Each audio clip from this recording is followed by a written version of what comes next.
نواز شریف کی رائیونڈ میں اہم ترین ملاقات کے بعد اور لگاتار پچھلے 12 گھنٹوں سے یہ بیانیہ بننے کے بعد کہ اب نواز شریف صاحب نے معاملات اپنے ہاتھ میں لے لیے ہیں، پہلا سرکاری اور حتمی نتیجہ آ چکا ہے۔ تاجروں سے کیوں ملے؟ پہلے کہاں تھے؟ سسٹم تبدیلی کا آغاز اپنے آپ سے کرو۔ نواز شریف صاحب کھل کر میدان میں آ گئے ہیں جی، اور اب محسن نقوی کو جس طرح سے آڑے ہاتھوں لیا گیا ہے اور جو چارج شیٹ کر دیا گیا ہے محسن نقوی کو D G I S P R کی پریس کانفرنس کے حوالے دے کر، بہت بڑا موو ہے۔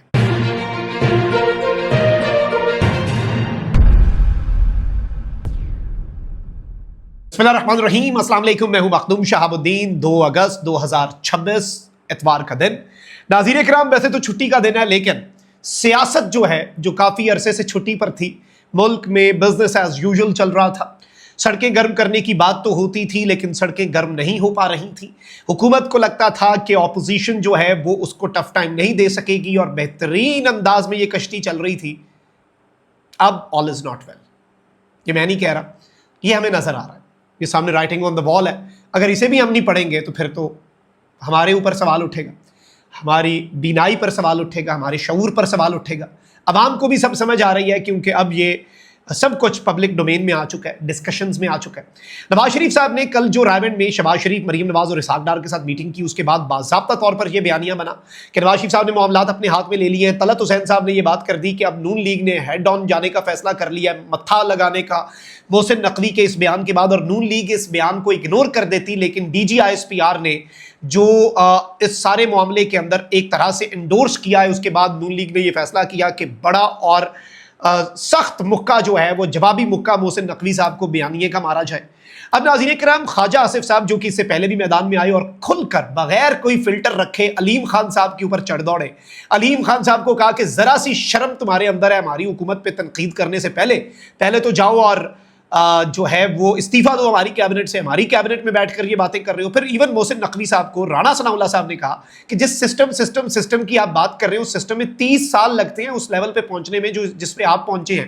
30 سال کا سفر آپ نے 3 سالوں میں کر لیا، تو اب وہ سسٹم برا ہو گیا ہے۔ اس سسٹم کا 3.5 سال سے آپ بھی حصہ ہیں، اور جس طرح سے چیزیں چل رہی ہیں اس میں اب آپ کو سب یاد آیا۔ لیکن اب باضابطہ طور پر خواجہ آصف صاحب نے، میں کہتا ہوں کہ کوئی لگی لپٹی نہیں رکھی، اور یہ جو بیان ہے، یہ جو ٹویٹ ہے، یہ میاں نواز شریف صاحب کی فیملی میٹنگ کے بعد، اور جو کہا جا رہا تھا کہ اب نواز شریف کا مزاحمت کا بیانیہ چلے گا، نون لیگ زندہ ہو گئی ہے، یہ ساری باتیں کی جا رہی ہیں پچھلے چند گھنٹوں میں، تو اب کچھ نہ کچھ اس میں ان باتوں میں جان بھی نظر آ رہی ہے، کیونکہ اب جو محسن نقوی صاحب ہیں ان کو جواب نہیں دیا جا رہا، بلکہ انہیں D G I S P R کے پریسر کے تناظر میں چارج شیٹ کیا جا رہا ہے۔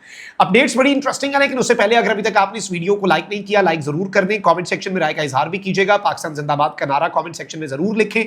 پولیٹیکل اپڈیٹس میں آپ کے سامنے رکھ تو رہا ہوں، لیکن بات وہی ہے جو میں ریپیٹ کرتا ہوں کہ میں اوپینین اپنی نہیں رکھوں گا، میں فیصلہ سنانے والا کوئی نہیں ہوتا، میں خبریں آپ کے سامنے رکھوں گا، اور نتیجہ آپ سنا سکتے ہیں، کیونکہ آپ کا یہ ڈیسیجن ہوتا ہے۔ اپنا فیصلہ اپنی رائے تھوپنے سے بہتر ہے کہ فیکٹس لوگوں کے سامنے رکھے جائیں، اور لوگ بہترین جج ہیں جو اس ملک کے اصل مالک ہیں۔ صحافت یہی ہے کہ آپ خبر رکھیں۔ تو اب ناظرین کرام، خبر انٹرسٹنگ ہے۔ خواجہ آصف صاحب کے اس ٹویٹ کو، جو کہ طویل ٹویٹ ہے، میں 3 دفعہ بھی اگر پڑھوں نا مجھے لگتا ہے کم ہے اس ولاگ میں بھی، لیکن میں اسے آہستہ آہستہ اسے ڈی کنسٹرکٹ کریں گے، اسے ڈی سائفر کریں گے، کیا کہا کیا چھوڑا، کیونکہ کبھی کبھی آپ کچھ باتیں کر کے نا کچھ چھوڑ دیتے ہیں، تاکہ اگلے کو پتا چلے کہ اب اگر تھوڑا سا اور کام کیا تو اگلا یہ والی بات بھی کر دے گا، تو یہ میسج بھی پہنچانا ہوتا ہے۔